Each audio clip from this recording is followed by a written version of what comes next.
What's up, guys? So we're back, and today is going to be a little tutorial on choosing your TOA hard teams.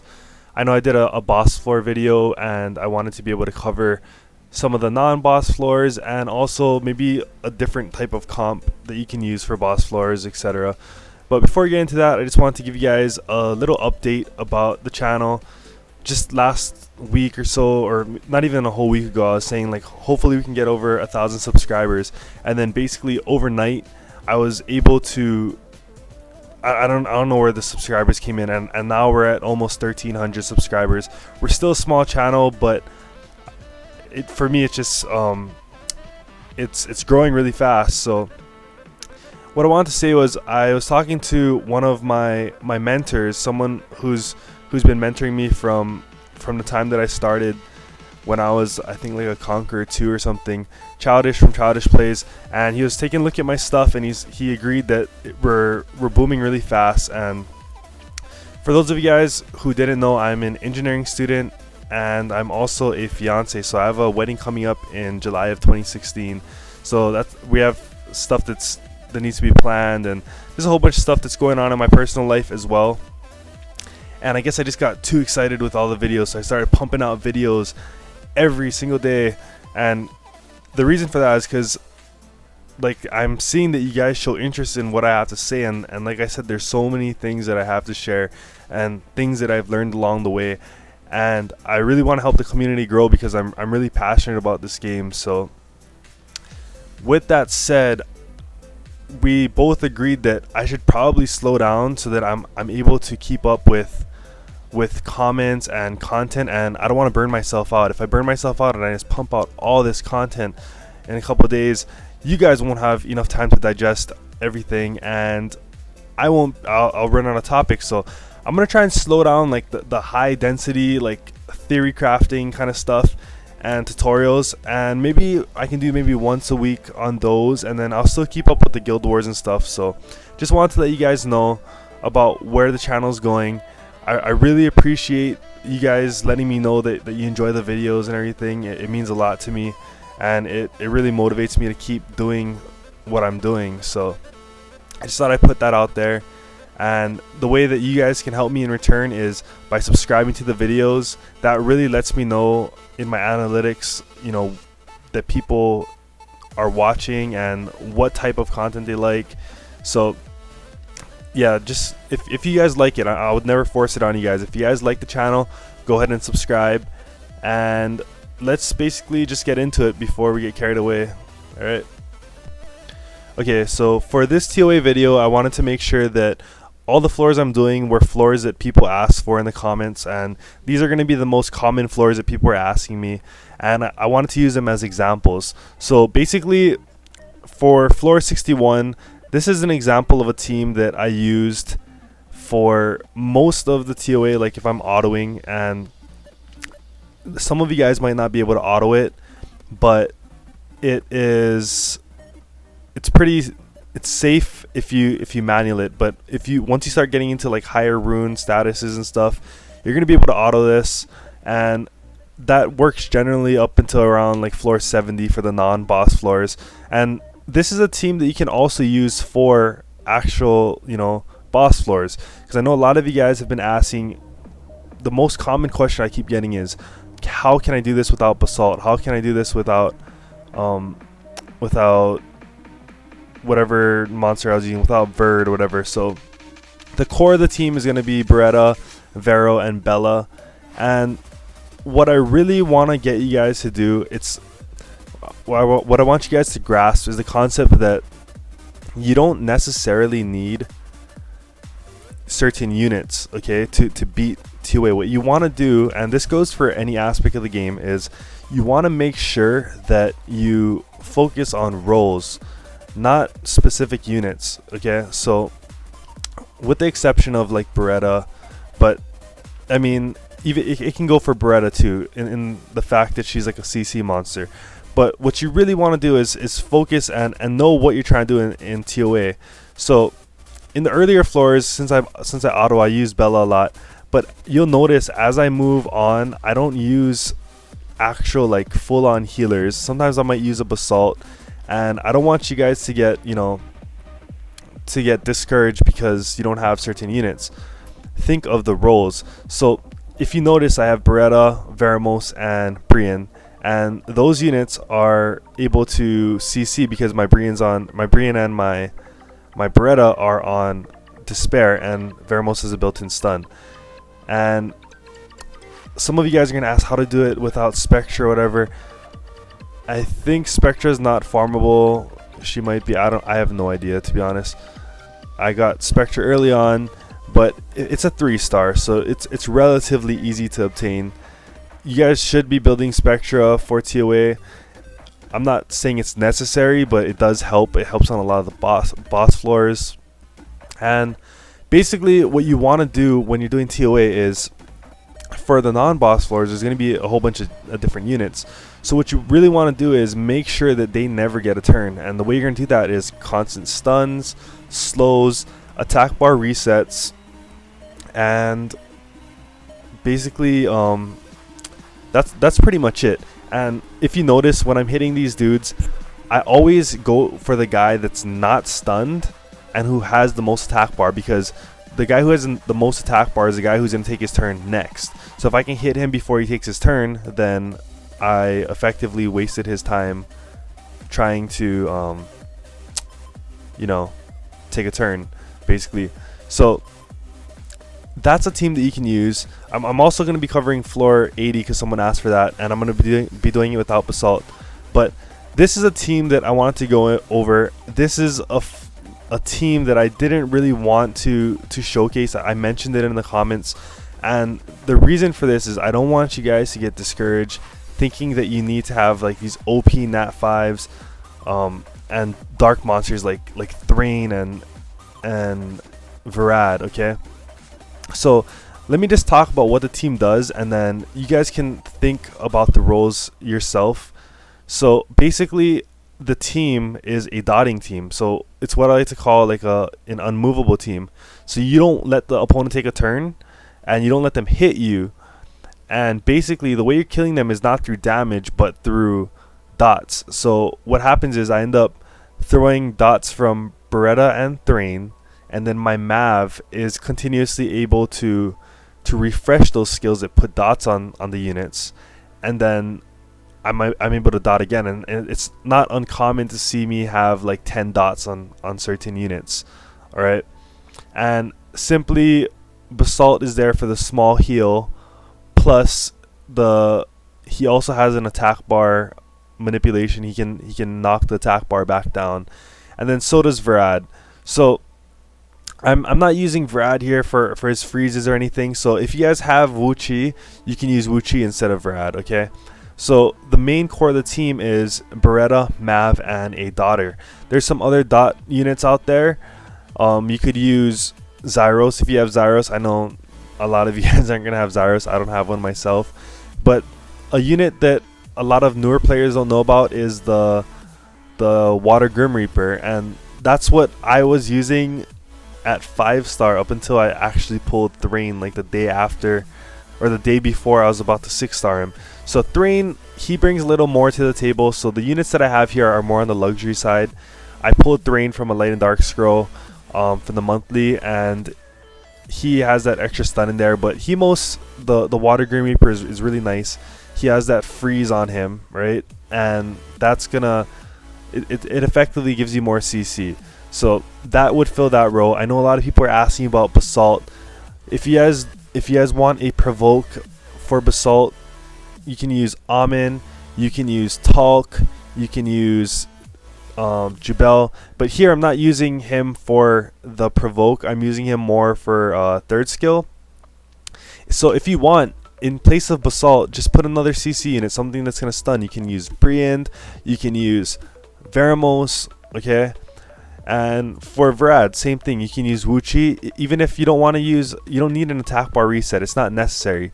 If you want, go ahead and use another, maybe a Tyrone, okay? Any type of unit that's going to CC paired with the Daughters. The only one that's not really replaceable here is Mav, and Mav is replaced by either Frigate or what's his face, Jameyer. So if you guys have those units, but Mav is relatively easy to get. So he was a secret dungeon at one point, and he's just a 3-star. So this is a team that I use. If you don't have Mav, the one thing that you could probably attempt to use is maybe a Verd instead, just so you can get more turns. But the nice thing about this team is you don't really need to touch them in order to get your effects off. So Mav, when he does his 3rd skill, he doesn't need to attack anybody. But I mean, the purpose of this is to show you how dotting teams are effective in comps that you'd otherwise die in, because on certain floors you can't attack the guys. Okay, there's floors that it's either gonna take too long, or if you attack them, they're gonna, like a lot of the dark floors, they have revenge passives, or they have the passives where if you deal any damage to them, you actually take damage yourself. So that's where the application of using a dot team really works, and it actually helps move along faster, because these guys are often like level 55 to level 70 monsters, and your attacks, even your hard-hitting dudes that would normally kill them, and when it's on like a 5v1, the guy still doesn't want to die, right? Like this Megan right here doesn't want to die even after I'm pile dogging her. So that dots work faster because it makes you hit the guy without actually hitting him. It makes you damage the guy. So this is floor 80. I'm kind of going in chronological order. So I went away from from the dotting team, and this goes out to the subscriber that asked how he can replace Basalt for this floor. So this is basically a team that I showed you earlier that I use for auto on most floors. What you're gonna find is if you don't use auto for the boss floors, then you could probably do it with the same team on manual. And the roles here, again, we have a daughter, and we have the CC stuns, we have a healer, and we have some sort of attack bar manipulation for either your opponent or yourself. So again, if you don't have Spectra, you can use Verd, you can use Bernard, you can use there's a whole bunch of them, okay? And you want it to have like some kind of AoE effect, either affect all of your dudes or affect all of their dudes, and it's gonna give you more turns. And basically Bella can be replaced by a healer. If you want, you can use Chasoon. I know not a lot of you guys don't have them. The good thing about Bella is that she has attack bar manipulation. She's gonna heal up your team, and I don't see any reason that if you're at like floor 80, floor 90, whatever, that you don't have Bella there. It doesn't seem logical. Like, stop what you're doing and go get a Bella. But you guys already know this. You don't need to replace her. But again, this only goes for teams that aren't like dotting teams that are gonna CC the crap out of you, like the team I just showed you. Instead, this is a kind of like a mid-range kind of normal team. I guess is like a normal team. There's a team that you can just use. It's like a generic jack of all trades team that you can use on pretty much any floor up to floor 70 and most boss floors, except for 100. So I'm just going through this, and the good thing about this team is that it's really sustainable because of the fact that you have Veramos, Bella, and Briand. So basically, if you're gonna take this team, and you're not gonna be able to provoke the boss, right? So I know I showcased this in my TOA Hard bosses video, and that video wasn't really intended to be a tutorial. It was intended to showcase the mechanics of the bosses, so that if you guys run into like you're confused about how the TOA boss works and like who you should aim for first, etc. So for this team, we're just going for the dark elementals first, while maintaining the pace of the Dark Hell Lady. So what you want to do is, the dark elementals, they have that passive where if you kill them, they do like a strong revenge. So what you want to do is, again, when I go back to that theory where you wanna hit the guy who's not stunned, that has the most attack bar at any point. If you're gonna do any, like if your guy has a despair built in, like say Briand, and it's your turn and you have to decide who you're gonna hit, always hit the guy with the most attack bar and is not stunned, because you're gonna get the most bang for your buck if you do stun him. And never, once the elementals are in kill range, and this goes for any unit, once you've already gotten to the point where you can already kill him, or you can already kill the monster, there's no point in wasting your CC. Just let the dots take over. You won't end up killing them, and yeah, so that's pretty much it. As you can see, I have these two dark elementals that are pretty much dead, and I don't want to kill them, so I just start focusing on the boss.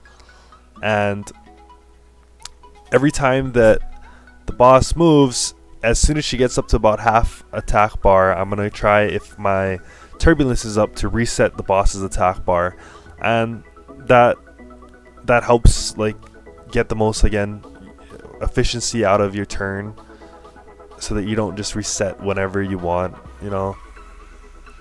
And yeah, that's pretty much it for boss floors.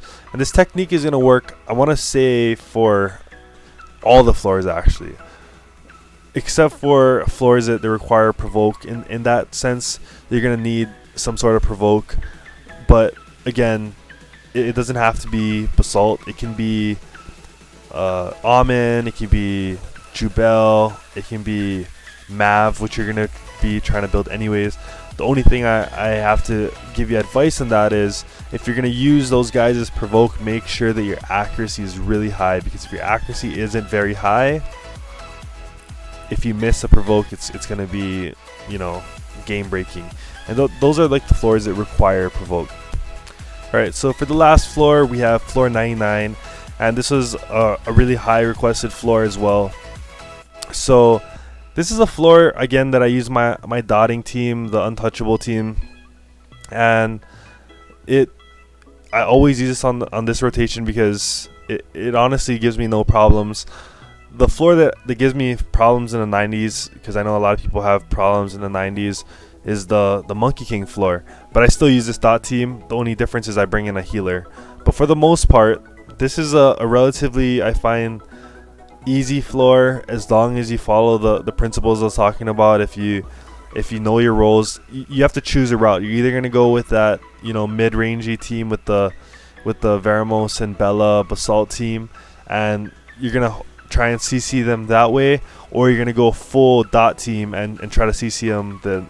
If you try to CC them that way. So this is pretty much what I do for pretty much, I think, level 90 through 100. Even I started at like 80 because it makes it so fast. Like, people underestimate the amount of damage that you do through dots, and it makes it safe. And the amount of CC, pretty much everyone except for Mav, even Mav has some sort of CC built in because he has the provoke. So it's just really relatively easy, in my opinion. I think these floors are a lot easier than some of the dark floors. Nah, honestly, in TOA, the floor that gives me the most problem is the damn Monkey Kings that are in like the 90s, but it'll still work for that. You just have to be a little more careful because they have like immunity and stuff like that. But anyways, that's what we do for the beginning parts of the stage, and I basically apply the same principles towards the final floor. And again, I always go for the guy that is, you know, has the most attack bar if I'm gonna stun or provoke, etc.